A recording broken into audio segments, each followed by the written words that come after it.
Fala pessoal, como vocês estão? Hoje eu quero trazer para vocês os principais aspectos que eu considero relevantes para a gente tentar diversificar uma carteira de investimentos. O primeiro ponto, eu já preciso dizer que a gente precisa entender qual é o seu perfil de investidor, até mesmo para você entender se você vai estar mais alocado em renda variável ou se você vai estar em renda variável e renda fixa, se você talvez vai querer fazer investimentos lá no exterior. É importante a gente levar o perfil em consideração, até mesmo para a gente alocar somente aquilo que a gente aceita estar no risco, de maneira que isso não tire o nosso sono. Então aquela pesquisa que geralmente você responde, né, quando você abre conta em uma corretora, que é o suitability que a gente chama, leve ela realmente em consideração, responda de maneira muito séria, porque assim você já começa a descobrir aí talvez qual é o seu perfil de investidor. Antes de partir para as próximas considerações que eu tenho para fazer sobre esse tema, eu já quero pedir para você se inscrever aqui no canal do Trade Map, deixar o like de vocês e me acompanharem até o final do vídeo, porque eu tenho certeza que de alguma maneira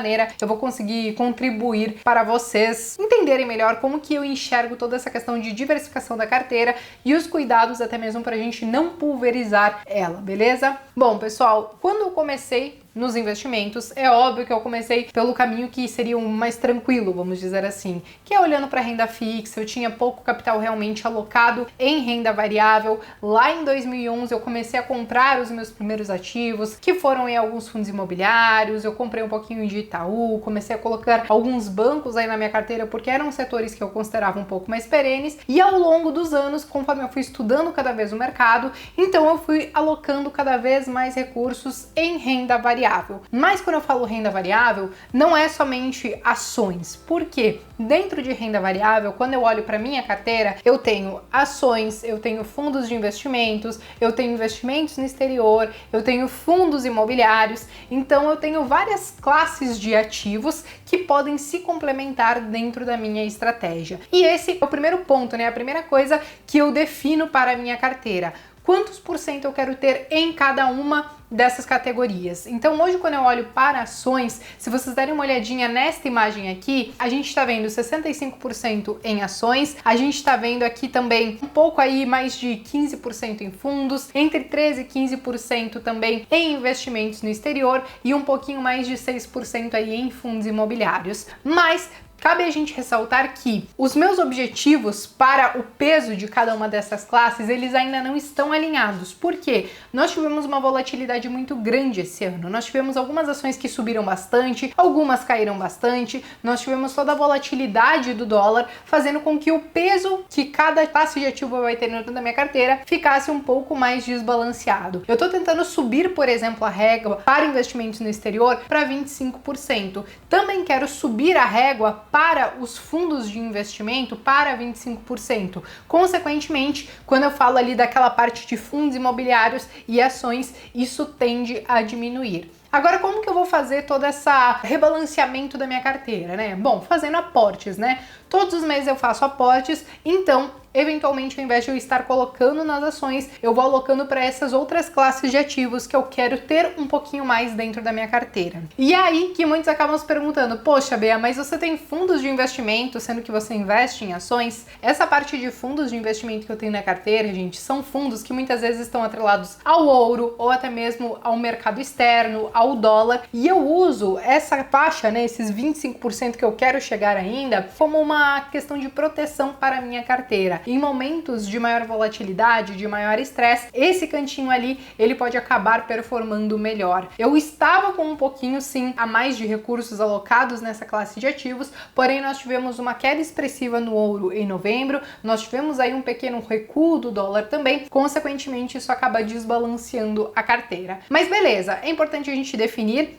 a carteira em geral, em como a gente vai alocar os nossos ativos conforme o nosso perfil de investidor. Depois disso, quando a gente fala principalmente da parte de ações, é aí que a gente começa a ter que ter um cuidado um pouquinho até maior. Por quê? Não é simplesmente sair comprando ações achando que a gente vai estar diversificando e que tá tudo ótimo. O que eu gosto muito de fazer é aquela análise top-down que a gente chama, que primeiro a gente analisa o setor e que depois a gente pode analisar as empresas que tem lá dentro e começar a garimpar ali o que a gente acha que realmente pode fazer sentido para dentro da nossa carteira. Então muitos me perguntam: Bea, se eu comprar 8 ações do setor financeiro, eu vou estar diversificado? Não, você não vai estar diversificado, você está muito concentrado em um único setor, pode ter algum risco sistêmico, alguma coisa que acabe afetando somente aquele setor, e aí a sua carteira como um todo ela pode acabar indo mal. Então a minha sugestão é que sempre quando você for fazer a diversificação da sua carteira, que você olhe aí diferentes setores. Você pode escolher sim setores mais perenes, como o setor de energia, de saneamento, o setor de saúde, o setor financeiro, e aí você vai estudando as empresas que tem dentro daquilo, e depois você pode também começar a se aventurar em outros setores que talvez você entenda mais dos negócios. E isso é um ponto muito importante. Se você quer investir no varejo, então entenda como o varejo funciona. Se você quer investir em tecnologia, entenda como aquela empresa que está inserida nesse setor de tecnologia, como ela funciona, qual é o modelo de negócio dela. Invista somente naquilo que você entende e que você conhece. E eu geralmente levo em consideração sim essa questão dos setores dentro da minha carteira. Tanto que, se vocês derem uma olhadinha nessa outra imagem aqui do Trade Map, vocês têm como saber quanto vocês estão alocados em cada setor, em cada subsetor e inclusive em cada segmento. Então, se a gente levar aqui em consideração essa carteira, a gente começa a ver que o setor financeiro ele tem um grande peso, a gente começa a ver que utilidades públicas, que saúde, consumo cíclico, tudo isso, essa carteira tem aí diversos setores. Quando a gente fala, por exemplo, do segmento financeiro, dentro do segmento financeiro ainda existe, a parte de bancos, a parte de seguradoras, a parte de corretoras. Então você inclusive pode diversificar dentro de um setor. E beleza, a gente entendeu que a gente pode diversificar pelo setor, vocês conseguem inclusive utilizar os movers, do Trade Map para ir lá e olhar as empresas que tem dentro de cada setor, isso a gente já mostrou em vídeos anteriores, mas aí vem aquela pergunta, poxa Bea, e quando que talvez eu vou estar pulverizando a minha carteira? Pois bem, aqui é uma regra que ela pode parecer um pouco subjetiva, mas na prática você vai ver que não é. Eu considero que a gente está pulverizando a nossa carteira, ou seja, que a gente passou do limite da diversificação quando a gente não consegue mais dar conta de acompanhar a nossa carteira e de acompanhar tudo que está acontecendo com cada uma das empresas que tem na carteira. Você não precisa necessariamente a cada resultado de cada trimestre que a empresa divulga, olhar todos eles, ouvir todos os webcasts, mas é importante que você faça esse acompanhamento pelo menos uma ou duas vezes por ano